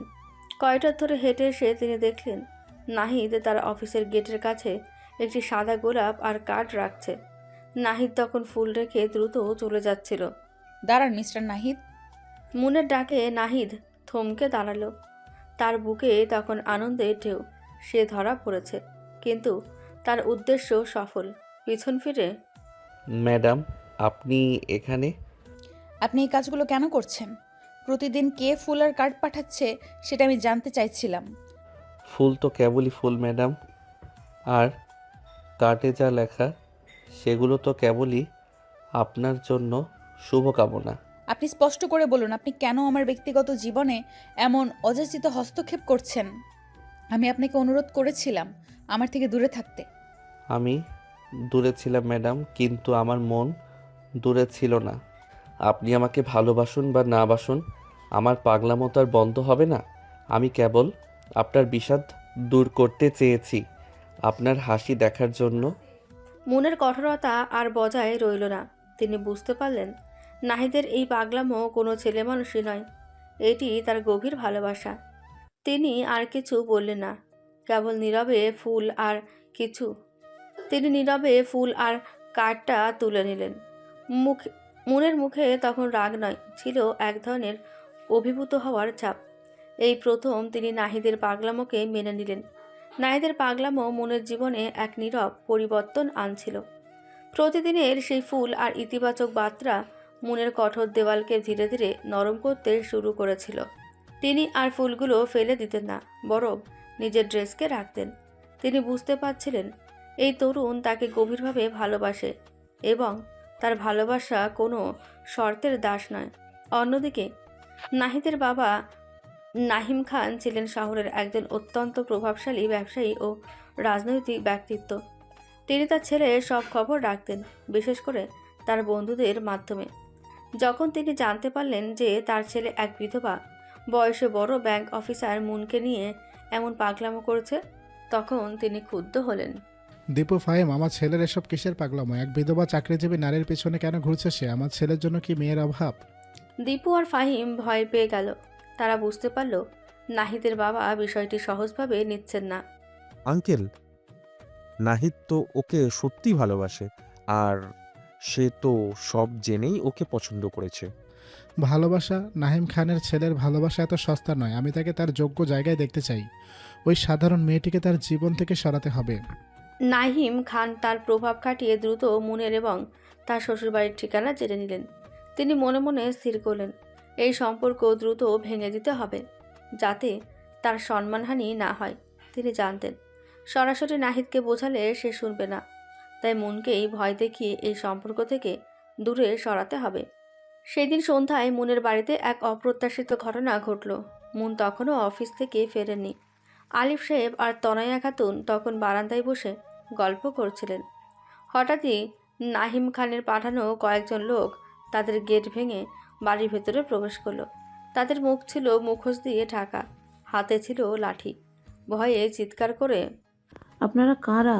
কি চান? সাহস করে, এই এই এই এই তোমরা এই বাড়িতে ঢুকছো কেন? তোমরা এই বাড়িতে কেন ঢুকছো? কি তোমাদের উদ্দেশ্য? লোকগুলো নেতা এক রুক্ষ চেহারার লোক আলিফ সাহেবের দিকে তাকালো। আমাদের উদ্দেশ্য একটাই, আপনাদের এই পুত্রবধূকে সাবধান করে দেওয়া। সেজন্য আমাদের নাহিদকে ছেড়ে দেয়, নয়তো ফল ভালো হবে না। আপনারা নাহিদের লোক? এটা কি ধরনের ব্যবহার? নাহিদ যদি আমার মেয়েকে ভালোবাসে, তাতে আপনাদের সমস্যা কি? নাহিম খানের ছেলের সাথে এক বিধবা মেয়ের সম্পর্ক আমাদের সমাজ মেনে নেবে না। তাকে বলবেন যেন সে দ্রুত নাহিদকে ভুলে যায়, আর যদি না শোনে তাহলে। লোকটি হুমকি দিয়ে লাঠি উঁচু করলো। তারা এরপর বাড়ির জিনিসপত্র ভাঙচুর শুরু করলো। তনয়া খাতুন ভয়ে কাঁপতে কাঁপতে চিৎকার করে উঠলেন। আলিফ সাহেব সাহসে ভর করে বাধা দিতে চাইলেন, কিন্তু লোকগুলোর সাথে পেরে উঠলেন না। কিছু ভাঙচুর করে হুমকি দিয়ে তারা দ্রুত সেখান থেকে চলে গেল। মুন অফিস থেকে ফিরে বাড়ির এমন অবস্থা দেখে হতবাক হয়ে গেলেন। তার শ্বশুর শাশুড়ির চোখে মুখে তখনও ভয়ের ছাপ। তনয়া খাতুন কাঁদতে কাঁদতে সব বলল। মা মুন, সব তোর জন্যেই। এই নাহিদের বাবা আমাদের সর্বনাশ করতে এসেছে।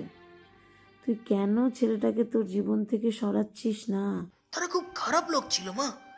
তোরা নাহিদের সম্পর্ক মেনে নিতে পারছে না, তারা হুমকি দিয়ে গেছে। মনের সব রাগ মুহূর্তে যেন এক কঠিন প্রতিজ্ঞায় পরিণত হলো। এই প্রথম তার মনে নাহিদের প্রতি কোনো রাগ বা বিরক্তি এলো না, বরং এক ধরনের চিন্তা জন্ম নিল। সে বুঝতে পারল নাহিদ এক প্রভাবশালী পরিবারের ছেলে এবং তার সাথে সম্পর্কে জড়ালে তার নিজের এবং তার শ্বশুরবাড়ির নিরাপত্তা বিঘ্নিত হবে। আপনারা চিন্তা করবেন না বাবা, আমি সব সামলে নেব। মন দ্রুত তার মোবাইল নিল। সে জানতো এই মুহূর্তে নাহিদকে তার জীবনের সবচেয়ে বড় সত্যটা জানাতে হবে।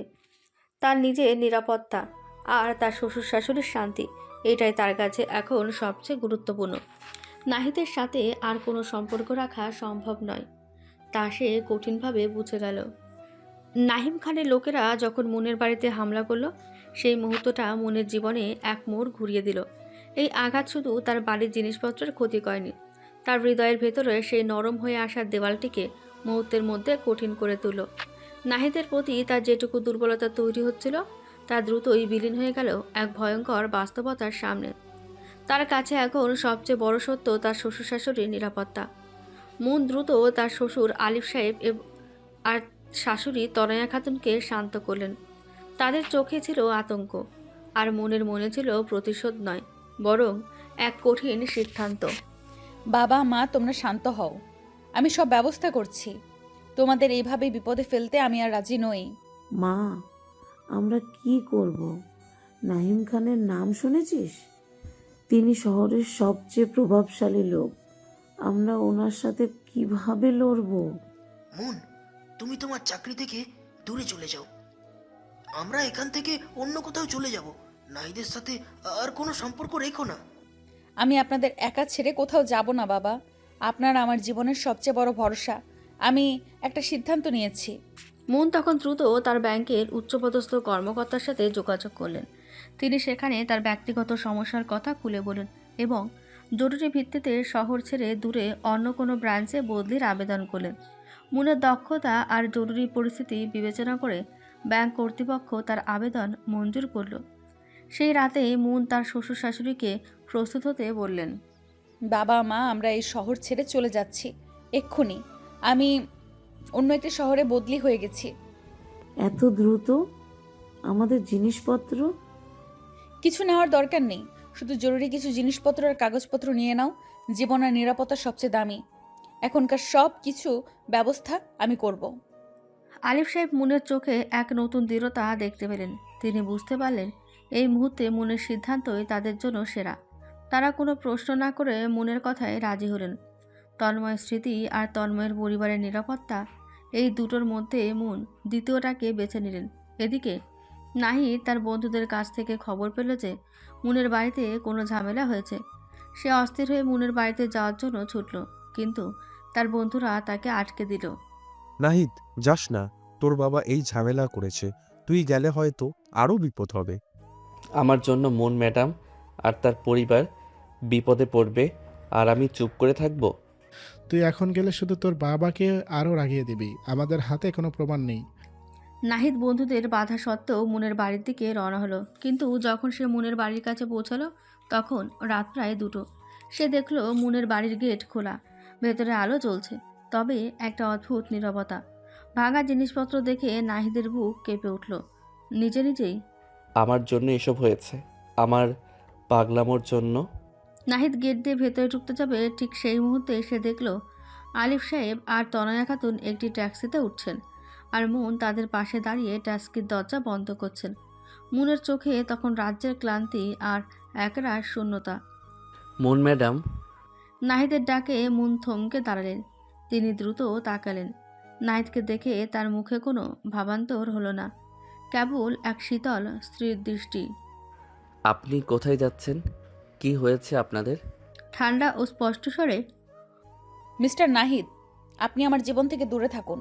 আমার বাবা আমাদের বাড়িতে হামলা করেছেন। আপনার পাগলামোর জন্য আজ আমাকে আর আমার পরিবারকে শহর ছাড়তে হচ্ছে।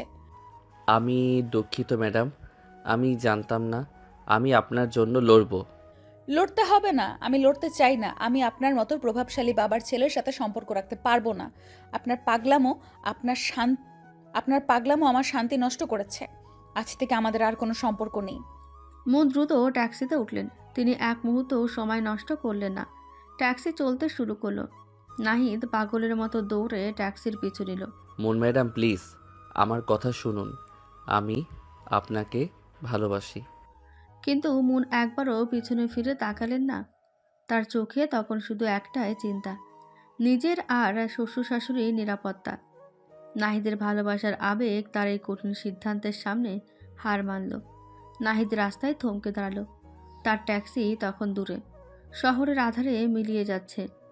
তার চোখে তখন ভালোবাসার প্রত্যাখ্যান নয়, বরং এক ভয়াবহ ব্যর্থতার যন্ত্রণা।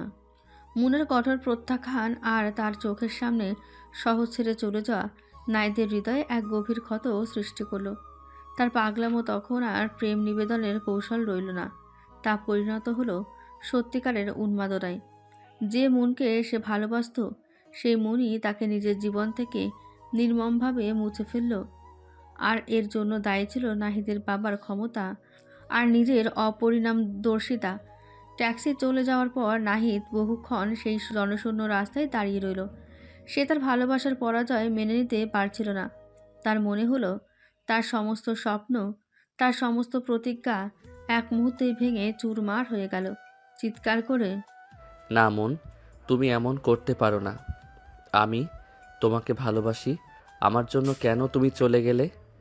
তার চিৎকার রাতের নীরবতাকে ভেদ করলো বটে, কিন্তু মুনের কানে তার পৌঁছলো না। সেই রাত থেকে নাহিদের জীবনে এক ভয়াবহ পরিবর্তন হলো। সে আর স্বাভাবিক থাকতে পারল না। তার ঘুম কমে গেল, খাওয়া দাওয়া ছেড়ে দিল। সে কেবলই মুনের নাম জপ করতে শুরু করলো। নাহিম খান যখন জানতে পারলেন তার ছেলের এমন অবস্থা, তখন তিনি চিন্তিত হলেন। তার ক্ষমতা আর অর্থ থাকলেও ছেলের মনের শান্তি ফিরিয়ে আনার ক্ষমতা তার ছিল না। নাহিদ, তোর কি হয়েছে? তুই কেন এমন করছিস? তোর জন্য আমি আরো ভালো মেয়ে খুঁজে দেব। ফাঁকা চোখে তাকিয়ে, বাবা, তুমি আমার ভালোবাসা কেড়ে নিয়েছো, তুমি আমার মনকে তাড়িয়ে দিয়েছো। আমার মন কোথায়? সে কি তার কাজে চলে গেছে? তাকে ফিরিয়ে আনো বাবা। নাহিম খান ছেলেকে বোঝানোর চেষ্টা করলেন, কিন্তু নাহিদ কেবলই এক ঘোরের মধ্যে ছিল। সে প্রতিদিন সকালে মুনের অফিসের গেটের কাছে যেত, ফুল হাতে। মুন নেই জেনেও সে সেখানে ফুল রেখে আসতো। ফুল রেখে, মুন ম্যাডাম, আপনার আজ দিনটা শুভ হোক। আপনার হাসিটা খুব সুন্দর। দেখুন, আমি আপনার জন্য ফুল এনেছি। ব্যাংকের কর্মচারীরা নাহিদের এই অবস্থা থেকে ভয় পেত। তারা জানতে পেরেছিল এই ছেলেটি সেই পাগলামো করত। দীপু, ফাহিম আর নিলয় তাকে ধরে নিয়ে যাওয়ার চেষ্টা করত, কিন্তু নাহিদ তাদের কথা শুনতো না। নাহিদ, চল এখান থেকে। সে তো চলে গেছে, তুই এমন করিস না। সে যায়নি দীপু, সে আমার উপর রাগ করেছে। সে ফিরে আসবে, আমাকে দেখতে আসবে। আমি অপেক্ষা করব। একদিন নাহিদ মুনের শ্বশুরবাড়ি গেল। বাড়িটা তখন তালা দেওয়া। সে দরজা ধাক্কাতে লাগলো এবং তন্ময়ের নাম ধরে চিৎকার করতে লাগলো। তন্ময়, তন্ময়, তুমি কেন তোমার স্ত্রীকে একা রেখে গেলে? তোমার মনকে আমার কাছে ফিরিয়ে দাও, আমি তাকে ভালোবাসি। তার এই পাগলামো দেখে এলাকার লোক জড়ো হলো। নাহিম খান বাধ্য হলেন মনোবিদদের সাহায্য নিতে। নাহিদকে শেষ পর্যন্ত জোর করে হাসপাতালে ভর্তি করতে হলো, কিন্তু হাসপাতালের বদ্ধ ঘরে নাহিদ কেবলই মুনের নাম জপ করত। সে জানতো তার ভালোবাসা খাঁটি ছিল, কিন্তু তার প্রকাশের ভুল আর তার বাবার ক্ষমতা সেই ভালোবাসাকে ধ্বংস করে দিয়েছে। হাসপাতালে শুয়ে নাহিদ প্রায়ই একা একা মুনের সাথে কাল্পনিক কথোপকথন করত। মন, কেন এমন করলে? আমার ভালোবাসায় কি কোনো খুঁত ছিল? তার কল্পনাতে মুন তার পাশে এসে বসতো। তোমার ভালোবাসা খাঁটি ছিল নাহিদ, কিন্তু তোমার বাবার ক্ষমতা আমাকে ভয় পাইয়ে দিয়েছিল। আমি চাইনি আমার জন্য তোমার জীবনটা নষ্ট হোক। আমার জীবন তো এমনিতেই নষ্ট হয়ে গেল মন। তোমাকে ছাড়া আমার আর কোনো জীবন নেই। নাহিদের এই উন্মাদনা ছিল তার অপ্রাপ্ত প্রেমের করুণ পরিণতি। ভালোবাসা, আবেগ আর ক্ষমতার দ্বন্দ্বে শেষ পর্যন্ত জয়ী হলো মনের নিরাপত্তা আর নীরব শোক। আর নাহিদের জীবন রইল এক হারানো প্রেমের অতল গভীরে। নাহিদের মানসিক অবস্থার কিছুটা উন্নতি হলেও মন থেকে সে মনকে এক মুহূর্তের জন্য মুছতে পারেনি। তার বাবা নাহিম খান এই অবস্থা দেখে দ্রুত তার চিকিৎসা করাচ্ছিলেন। তিনি স্থির করলেন নাহিদকে নতুন করে জীবন শুরু করতে হবে, আর একমাত্র উপায় হলো বিয়ে। নাহিম খান তার সামাজিক ও রাজনৈতিক প্রভাব খাটিয়ে শহরের এক উচ্চবিত্ত এবং প্রভাবশালী পরিবারের মেয়ে আরশির সাথে নাহিদের বিয়ে ঠিক করলেন। আরশি ছিল আধুনিক, সুন্দরী এবং উচ্চাকাঙ্ক্ষী। তার পরিবার মনে করল নাহিম খানের ছেলের সাথে বিয়ে হলে তাদের সামাজিক অবস্থান আরও মজবুত হবে। বিয়ের সব আয়োজন চূড়ান্ত। নাহিদ যদিও শারীরিকভাবে সুস্থ, কিন্তু তার মন তবুও মনের স্থিতিতে আচ্ছন্ন। সে আরশির সাথে স্বাভাবিক আচরণ করত বটে, কিন্তু তার চোখে সেই প্রেমের উন্মাদনা ছিল না। তার কাছে এই বিয়ে ছিল কেবলই এক সামাজিক দায়বদ্ধতা, যা তার বাবা চাপিয়ে দিয়েছেন। নিজে নিজে ফিসফিস করে, মন তুমি কোথায়? আমাকে কেন অন্য কারো হতে বলছো? আমি তো শুধু তোমারই। বিয়ের দিন চারিদিকে ঝলমলে আলো, সানায়ের সুর আর অতিথিদের কোলাহল। নাহিদ তখন সেজেগুজে বরের বেশে বসে আছে। তার পাশে দীপু, ফাহিম আর নিলয়। তারা বন্ধুকে শান্ত রাখার চেষ্টা করছিল। কিরে নাহিদ, চুপ করে আসছিস কেন? আজ তোর বিয়ে? আমার বিয়ে নয় দীপু, এটা আমার বাবার বিয়ে। আমার বিয়ে তো সেই দিনই হয়ে গেছে যেদিন মুন ম্যাডামকে প্রথম দেখেছিলাম। এসব কথা এখন বলিস না, আর সে খুব ভালো মেয়ে, তুই ওকে সুযোগ দে। আমি পারবো না। আমি আশির সাথে প্রতারণা করতে পারবো না। আমার হৃদয়ে শুধু মন। যখন বিয়ের কাবিননামা পাঠ শুরু হলো, আরশি তখন বরের পাশে এসে বসেছেন। তার চোখে তখন স্বপ্ন আর আনন্দ, কিন্তু নাহিদের মন তখন অস্থির। তার মনে হলো সে যদি এখন পালিয়ে না যায়, তবে তার জীবনটা পুরোপুরি মিথ্যা হয়ে যাবে। সে কোনোভাবেই অন্য কারো সাথে এই বিশ্বাসঘাতকতা করতে পারবে না। এক মুহূর্তে নাহিদ উঠে দাঁড়ালো। সবাই হতবাক হয়ে গেল। নাহিম খান এগিয়ে এলেন। কি করছিস নাহিদ, বস। কঠিন স্বরে, বাবা, আমি এই বিয়ে করতে পারবো না। আমি আশির সাথে প্রতারণা করতে পারবো না। আমার হৃদয়ে অন্য কেউ আছে। রাগে কাঁপতে কাঁপতে। চুপ কর, তোর এই পাগলামো বন্ধ কর, বস বলছি। কিন্তু নাহিদ আর এক মুহূর্ত সেখানে দাঁড়ালো না। সে দ্রুত দরজার দিকে ছুটল। তার পরনে তখনও বরের জমকালো পোশাক। তার পাগলামো তখন চূড়ান্ত। সে বিয়ে বাড়ি থেকে দ্রুত বেরিয়ে এলো। চারিদিকে তখন হুলস্থুল। নাহিম খান চিৎকার করছেন। আরশির পরিবার অপমানিত, কিন্তু নাহিদ তখন মুক্ত। সে শহরের রাস্তায় দৌড়াচ্ছিল। তার মাথায় তখন শুধু মনের চিন্তা। নাহিদ পাগলের মতো দৌড়ে এক জনশূন্য রেল লাইনের কাছে সে থামল। তার বরের বেশ তখন ধুলোয় মাখা। সে হাঁপাচ্ছে, কিন্তু তার মুখে এক অদ্ভুত মুক্তি। সে চিৎকার করে উঠল, আমি মুক্ত। আমি কারো নই। আমি শুধু মনের। মন, তুমি কোথায়? সেই রাত থেকে নাহিদ শহরের রাস্তায় রাস্তায় ঘুরে বেড়াতে শুরু করলো। সে আর বাড়ি ফিরল না। তার সমস্ত মনোযোগ তখন কেবল মুনকে খোঁজার দিকে। সে প্রতিটি পার্কে যেত, যেখানে মুনের শ্বশুরকে দেখেছিল। সে প্রতিটি ব্যাংকের সামনে যেত, যেখানে মুনের ব্রাঞ্চ ছিল। নাহিদের বন্ধুরা তাকে খোঁজার চেষ্টা করলো, কিন্তু তার কোনো সন্ধান পাওয়া গেল না। নাহিদ তখন বিত্তশালী বাবার সেই সুদর্শন ছেলেটি নয়। সে এক ছিন্ন ভিন্ন প্রেমিক, যার সব কিছু কেড়ে নিয়েছে ক্ষমতা আর অপ্রাপ্ত ভালোবাসা। কখনো তাকে দেখা যেত ফুটপাতে বসে একা একা হাসছে, কখনো বা কাঁদছে। তার হাতে সেই পুরনো ফুল, যা সে মুনের জন্য রেখে আসতো। পথচারীর দিকে তাকিয়ে বলে, দেখেছেন? আমার মনকে দেখেছেন? সে খুব সুন্দর হাসে। সে একজন ব্যাংক অফিসার। তাকে বলবেন আমি তার জন্য অপেক্ষা করছি। আমি জানি সে ফিরে আসবে। শহরের লোক তাকে পাগল বলে এড়িয়ে যেত, কিন্তু তার চোখ দুটি তখনও ছিল জীবন্ত। সেখানে কেবলই ছিল মুনের সেই স্নিগ্ধ মুখ আর ফিরে আসার অপেক্ষা। তার ভালোবাসা তাকে শেষ পর্যন্ত পাগলেই পরিণত করলো। নাহিদের এই পরিণতি ছিল এক নীরব প্রতিজ্ঞা, যা সে মুনের কাছে রেখে এসেছিল। হয় সে মুনকে পাবে, নয়তো সে কারও হবে না। নাহিদ তার ভালোবাসার উন্মাদনায় পাগল হয়ে যখন শহরের রাস্তায় রাস্তায় ঘুরছিল, তখন প্রায় 1 বছর কেটে গেছে। তার বাবা নাহিম খান তাকে শত চেষ্টা করেও খুঁজে পায়নি। তার বন্ধুরা মুনের উপর চরম বিরক্ত, কারণ তারা মনে করত মুনের শীতল প্রত্যাখ্যানই নাহিদকে এই অবস্থায় এনেছে। এদিকে মুন তার শ্বশুর শাশুড়িকে নিয়ে নতুন শহরে স্থিত হয়েছেন। দূরত্বের কারণে নাহিম খানের ক্ষমতা আর তাদের স্পর্শ করতে পারেনি। মুন নতুন ব্রাঞ্চে নিজের কাজের মাধ্যমে জীবনের সব শোক আর যন্ত্রণা ভোলার চেষ্টা করছিলেন। তার জীবন এখন ব্যাংক, শ্বশুর শাশুড়ি আর তন্ময় স্মৃতিতে সীমাবদ্ধ। তিনি নাহিদকে মনে করতেন তার জীবনের এক তিক্ত অধ্যায়, যা তাকে চরম বিপদ এনেছিল। একদিন সন্ধ্যায় মুনের নতুন শহরের একটি পুরনো বইয়ের দোকানে মুন আর তার শাশুড়ি তনয়া খাতুন প্রবেশ করলেন। মুন বই দেখতে ভালোবাসেন, আর তনয়া খাতুন চান মুন একটু কাজের চাপ থেকে মুক্ত থাকুক। দেখ মা, তুই শুধু ব্যাংকের ফাইল দেখছিস, মাঝে মাঝে এমন সুন্দর বই পড়লেও তো মনটা শান্ত হবে। মৃদু হেসে আপনি ঠিক বলেছেন মা। মুন তখন একটি শেলফে রাখা পুরনো উপন্যাসের দিকে এগিয়ে গেলেন। বইটির পাতা উল্টাতে তার চোখ আটকে গেল। বইয়ের ভেতরে শুকনো গোলাপের পাপড়ি, ঠিক সেই ধরনের ফুল যা নাহিদ তাকে প্রতিদিন তার অফিসের গেটে রেখে আসতো। মুনের বুকটা হঠাৎ করে ধুপ করে উঠল। তিনি দ্রুত চারদিকে তাকালেন। দোকানের পরিবেশ শান্ত, কিন্তু তার চোখ চিকি তাকে খুঁজে নিল। দোকানের এক কোণে পুরনো একটি চেয়ারে ছেঁড়া কাপড় আর অপরিষ্কার চুলে একজন মানুষ বসে আছে। তার দৃষ্টি শূন্য, হাতে একটি পুরনো ডায়েরি। সেই মানুষটির নাহিদ।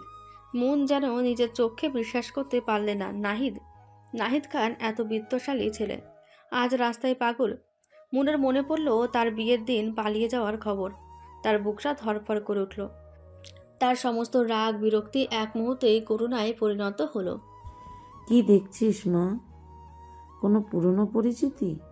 মুন কোনো উত্তর দিতে পারলেন না। তিনি ধীরে ধীরে নাহিদের দিকে এগিয়ে গেলেন। নাহিদ তখন সেই ডায়েরিতে কিছু লিখছিল আর বিড়বিড় করে কথা বলছিল, ফিসফিস করে। মন, তোমার হাসিটা খুব সুন্দর। আমি জানি তুমি ফিরে আসবে। আমি অপেক্ষা করছি। প্রতিদিন ফুল রাখি তোমার জন্য। কেন নিলে না আমার ভালোবাসা? নাহিদের কথা শুনে মুনের চোখ ভিজে গেল। তার এই পরিণতি, তার জন্যই কি নাহিদের এই অবস্থা? মুনের সে শীতল দেওয়াল আজ ভেঙে চুরমার হয়ে গেল। আস্তে করে মিস্টার নাহিদ। নাহিদ সাথে সাথেই মাথা তুলল। তার চোখ দুটো যেন মুহূর্তেই জীবন্ত হয়ে উঠল। সে মুনকে দেখে ডায়েরি ফেলে দিয়ে উঠে দাঁড়ালো। তার মুখে তখন শিশুর মতো এক হাসি। মুন ম্যাডাম, আপনি এসেছেন। আমি জানতাম আপনি আসবেন। দেখুন, আমি আপনার জন্য আজও ফুল রেখেছিলাম। নাহিদ তার পকেট থেকে একটি শুকনো গোলাপের পাপড়ি বের করে মুনের দিকে এগিয়ে ধরল।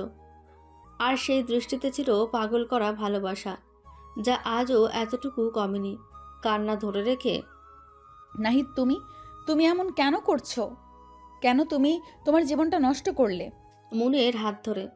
নষ্ট হয়নি মন, আমার জীবন তো তোমাকে ঘিরেই।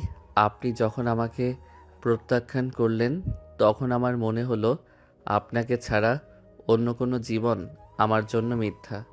তাই আমি আমার মিথ্যা জীবন ছেড়ে এখানে এসেছি, আপনার কাছে। তনয়া খাতুন ছুটে এলেন। তিনিও নাহিদকে দেখে হতবাক। তিনি বুঝতে পারলেন এই করুণ পরিণতি তাদের জন্যই। এ কি অবস্থা? আমরা তোমার বাবাকে খবর দিচ্ছি, চিৎকার করো না। না, আমাকে বাবার কাছে দেবেন না। তিনি আমার মনকে তাড়িয়ে দিয়েছেন। আমি শুধু মনের কাছে থাকব। মুনের হৃদয়ের সমস্ত দ্বিধা তখন দূর হলো। সে বুঝতে পারল এই ভালোবাসার কাছে তার অতীতের শোক বা সামাজিক ভয় সবই তুচ্ছ। এই মানুষটির জন্য সে বাঁচতে পারে। দৃঢ় কণ্ঠে, ঠিক আছে নাহিদ, আমি তোমাকে আর কোথাও যেতে দেব না। তুমি আমার সাথেই থাকবে, আমি তোমার পাশে থাকব। মুন নাহিদের হাত ধরলেন।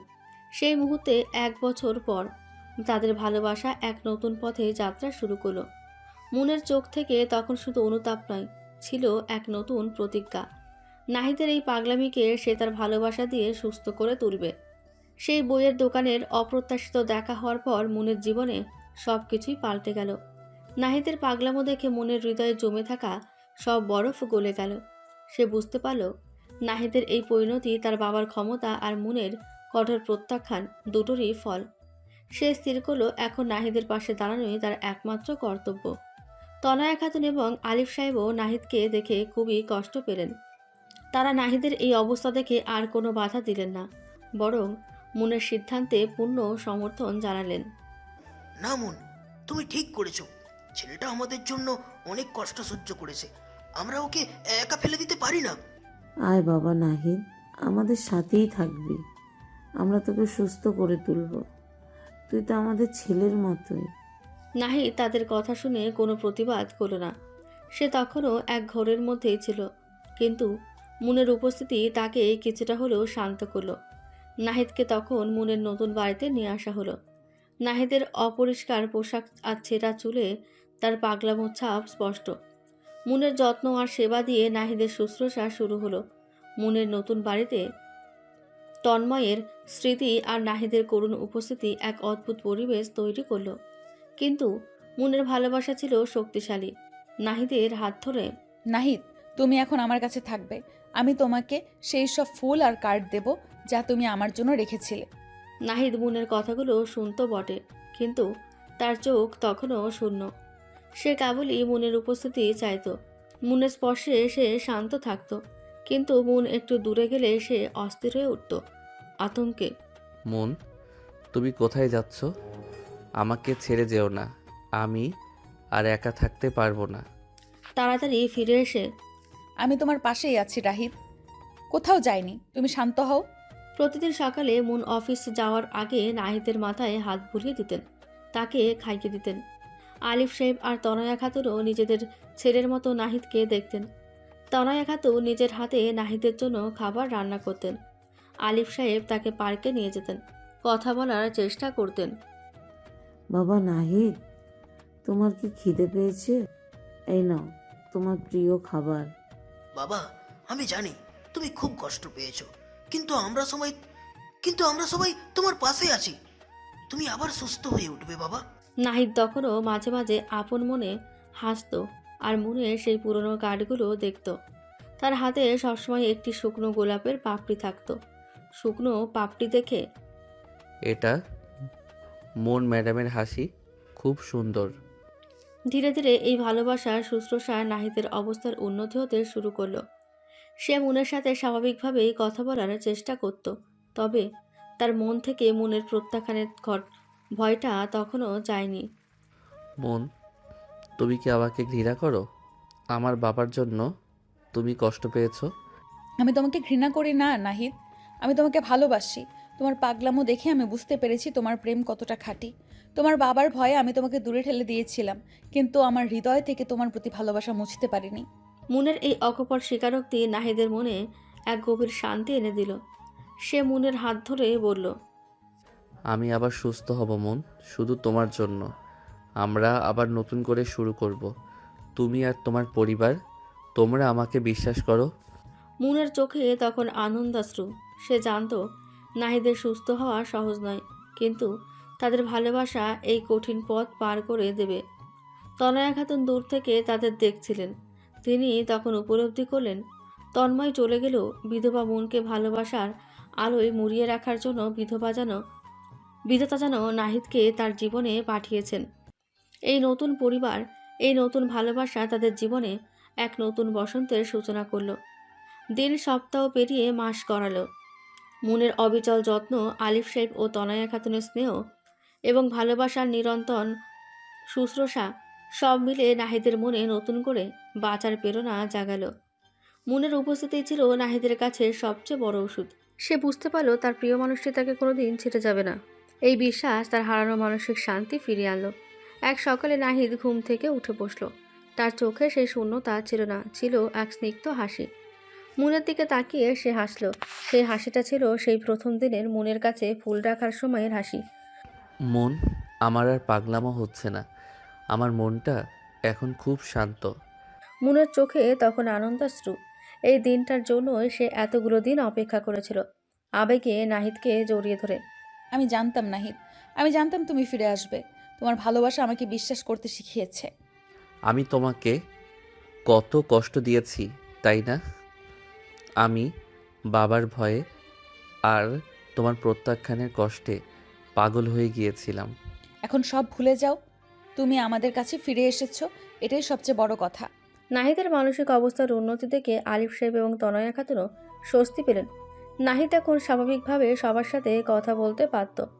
মুনের কাজের গল্প শুনত। তারুণ্যের সেই চঞ্চলতা আবার ধীরে ধীরে ফিরে আসছিল তার মধ্যে। তুমি সত্যিই আমাদের জীবনে আলো এনেছো মামুন। তোমার ভালোবাসা আজ আমাদের নাহিদকে সুস্থ করে তুললো। এখন থেকে বাবা তুমি আমাদের সাথেই থাকবে। আমাদের নতুন জীবন শুরু হবে। আঙ্কেল, আন্টি, আপনারা আমাকে যে ভালোবাসা আর যত্ন দিয়েছেন তার জন্য আমি কৃতজ্ঞ। আপনারা আমার নতুন বাবা মা। মুনের জীবনে তখন আর কোনো দ্বিধা রইল না। সে অনুভব করলো তন্ময় স্মৃতি তাকে শান্তি দিল, নাহিদের প্রেম তাকে নতুন করে বাঁচার সাহস দিয়েছে, তার বিধবা জীবনের শূন্যতা পূরণ করেছে নাহিদের বিশুদ্ধ ভালোবাসা। একদিন বিকেলে মুন এবং নাহিদ পার্কে হাঁটছিল। এটাই ছিল তাদের প্রথম স্বাভাবিক ডেটিং। মন, তোমার মনে আছে প্রথম দিন আমি তোমাকে বলেছিলাম তোমার বিষাদটা আমাকে কষ্ট দিচ্ছে? মনে আছে তুমি আমাকে সেই দিন রাগিয়ে দিয়েছিলে, কিন্তু তোমার পাগলামোই আমাকে তোমার কাছে ফিরিয়ে এনেছে। আমি জানি আমার পাগলামো তোমার আর তোমার পরিবারের জন্য অনেক বিপদ ডেকে এনেছিল। আমি তোমার কাছে ক্ষমা চাইছি আমার বাবা। নাহিদের হাত ধরে তোমার বাবার কথা ভুলে যাও নাহিদ। তুমি আমার জন্য যে কষ্ট সহ্য করেছো তাতে তোমার সব ভুল ঢেকে গেছে। এখন আমাদের জীবনে নতুন অধ্যায় শুরু। আমি জানি আমাদের পথটা এখনো সহজ নয়। তোমার বয়স, তোমার অতীত, সমাজের চোখ আমাদের দিকে থাকবে। আমি আর কিছু পরোয়া করি না নাহিদ। এখন তুমি আমার পাশে, আমার কাছে তুমি কেবলই সেই তরুণ যে আমাকে জীবনের সবচেয়ে কঠিন সময়ে ভালোবাসতে শিখিয়েছে। তুমি আমার কাছে সেই জুনিয়র নও, তুমি আমার সঙ্গী। নাহিদ মুনের হাত শক্ত করে ধরল। তাদের চোখে তখন আর কোনো ভয় ছিল না, ছিল কেবল পরস্পরের প্রতি গভীর বিশ্বাস। নাহিদ সম্পূর্ণ সুস্থ হয়ে উঠল। তার বাবা নাহিম খান এই খবর জানতে পারলেন, কিন্তু মুনের এই নতুন শহরের ঠিকানা বা তাদের জীবন নিয়ে তার কোনো হস্তক্ষেপ করলেন না। তিনি বুঝলেন ভালোবাসা আর বিশুদ্ধ প্রেমের কাছে তার ক্ষমতা হয়তো সত্যিই তুচ্ছ। তাদের প্রেমের গল্পটা ছিল অদ্ভুত। এক ব্যাংকের সিনিয়র বিধবা অফিসারের সাথে এক তরুণের অপ্রচলিত প্রেম, কিন্তু তাদের প্রেম প্রমাণ করলো ভালোবাসা কোনো নিয়ম মানে না, শুধু হৃদয় দিয়ে হৃদয়কে চেনে। তাদের নতুন জীবন শুরু হলো, যেখানে ভালোবাসা, বিশ্বাস আর তনয়া আলিফ সাহেবের আশীর্বাদ ছিল তাদের পথ চলার পাথেও। নাহিদের সম্পূর্ণ সুস্থতা মুনের জীবনে এনেছিল চরম শান্তি। তাদের সম্পর্ক ছিল এখন আরও পরিণত, আরও গভীর। আলিফ সাহেব আর তনয়া খাতুনও চাইতেন তাদের নতুন করে পাওয়া এই ছেলেটি আর তাদের মেয়ে মুনের দ্রুত বিয়ে হোক। কিন্তু নাহিদ যখন মুনকে আনুষ্ঠানিকভাবে বিয়ের প্রস্তাব দিল, মুনের মনে আবার পুরনো দ্বন্দ্ব মাথাচাড়া দিয়ে উঠল। একদিন সন্ধ্যায় বাড়ির ছাদের উপর তারা দুজন বসেছিল। আকাশে তখন ভরা তারা। নাহিদ মুনের হাত ধরে তাকে বিয়ের প্রস্তাব দিল। মন, আমরা দুজনই দীর্ঘ পথ পাড়ি দিয়ে এখানে এসেছি। তুমি আমার জীবন ফিরিয়ে দিয়েছ। এখন আমি তোমাকে আমার জীবনসঙ্গী হিসেবে পেতে চাই। আমাকে বিয়ে করো মন। নাহিদের কণ্ঠে ছিল আবেগ আর গভীর ভালোবাসা, কিন্তু মুন কোনো উত্তর দিতে পারলেন না। তার চোখ তখন ঝাপসা। নাহিদ, আমি জানি তুমি আমাকে কতটা ভালোবাসো। তোমার জন্যই আমি আবার নতুন করে বাঁচতে শিখেছি, কিন্তু কিন্তু কি মন, তুমি এখনো তোমার অতীত নিয়ে ভাবছো? আমার অতীতটা শুধু তন্ময় নয়, আমার অতীতটা আমার শপথ। আমি কিভাবে তাকে ভুলে অন্য কারো স্ত্রী হব? আমি একজন বিধবা নাহিদ। তুমি আমার চেয়ে অনেক ছোট। সমাজ কি বলবে? তোমার ভবিষ্যৎ নষ্ট হবে। তোমার বয়স বা বিধবা পরিচয় আমার কাছে কোনো বাধা নয় মন। আর সমাজের কথা আমি পরোয়া করি না। আমার ভবিষ্যৎ তুমি, তুমি আমার সব। মুন মাথা নামিয়ে নিলেন। তার হৃদয়ের এক কোণে তীব্র ভয় আর অপরাধবোধ কাজ করছিল। তিনি নাহিদকে ভালোবাসেন, কিন্তু তন্ময়ের স্মৃতি তাকে শক্ত করে ধরে রেখেছিল। সেই রাতে মুন ঘরে একা। তিনি তন্ময়ের ছবির সামনে এসে দাঁড়ালেন। তার হাতে সেই শুকনো গোলাপের পাপড়ি যা নাহিদ তাকে প্রথম দিয়েছিল। মুনের চোখ দিয়ে তখন টপ টপ করে জল পড়ছিল। ফিসফিস করে, তুমি কি চাও তন্ময় নাহিদ আমাকে বিয়ে করতে চায়? আমি কি করব? আমার মন তাকে চায়, কিন্তু আমার বিবেক তোমাকে ছেড়ে অন্য কারোর হতে দিতে চাইছে না। মুনের কল্পনাতে তন্ময় আবার ছবির ফ্রেম ছেড়ে বেরিয়ে এলেন। তার চোখে কোনো অভিযোগ ছিল না, ছিল শুধু গভীর স্নেহ। মুন, কেন নিজেকে কষ্ট দিচ্ছ? আমি বারবার বলেছি আমি চাই তুমি সুখী হও। তোমার জীবনে তো আলো এসেছে, কেন তুমি সেই আলো থেকে দূরে সরে যাচ্ছ? আমি তোমাকে প্রতারণা করতে পারবো না তন্ময়। আমাদের ভালোবাসার সেই স্মৃতি, সেই শপথ। আমার আর তোমার ভালোবাসার শপথ কখনোই মিথ্যা হবে না মুন। আমি সব সময় তোমার হৃদয়ে থাকবো। কিন্তু নাহিদকে তুমি ফিরিয়ে দিও না। সে তোমার জন্য পাগল হয়ে গিয়েছিল। তার ভালোবাসা খাঁটি। সে তোমাকে আমার চেয়েও বেশি নিরাপত্তা দেবে। কান্না ভেজা কণ্ঠে। তুমি কি সত্যিই চাও আমি তাকে বিয়ে করি? হ্যাঁ, আমি চাই মুন, তুমি যদি সুখী হও তবে আমার আত্মা শান্তি পাবে। তুমি আর দেরি করো না, জীবনকে তার প্রাপ্য সুযোগ দাও। নাহিদকে তোমার জীবনসঙ্গিনী করো মুন। তন্ময়ের কাল্পনিক এই আশ্বাস মনের হৃদয়ের সব দ্বিধা দূর করে দিল। তার মনে হলো তন্ময় যেন নিজের হাতে তাকে নাহিদের কাছে সঁপে দিচ্ছেন। তার মনে আর কোনো অপরাধবোধ রইল না। পরদিন সকালে মুন সরাসরি নাহিদের কাছে গেলেন। নাহিদ তখন ব্রেকফাস্ট টেবিলে বসেছিল। নাহিদ, আমি রাজি। অবাক হয়ে রাজি? কিসের জন্য মন? তোমার প্রস্তাবে রাজি। আমি তোমাকে বিয়ে করতে রাজি। নাহিদ সাথে সাথে চেয়ার ছেড়ে উঠে মুনকে জড়িয়ে ধরল। তার চোখে তখন আনন্দাশ্রু। আমি জানতাম মন, আমি জানতাম তুমি ফিরে আসবে। তুমি আমার জীবনের সব। কিন্তু একটা শর্ত আছে। কি শর্ত? আমি সব মানব। আমাদের বিয়ে হবে সাধারণভাবে, কোনো জাঁকজমক নয়। আর আমার অতীত নিয়ে কোনো প্রশ্ন নয়। মুনের হাত ধরে আমি তোমার সব শর্ত মানি মন। আমার কাছে তুমি আমার একমাত্র সত্য। আলিফ সাহেব আর তনয়া খাতুন এই দৃশ্য দেখে অত্যন্ত আনন্দিত হলেন। তাদের মেয়ের জীবনে আবার আলো ফিরল। নাহিদের ভালোবাসা অবশেষে তার জয়গান গাইল।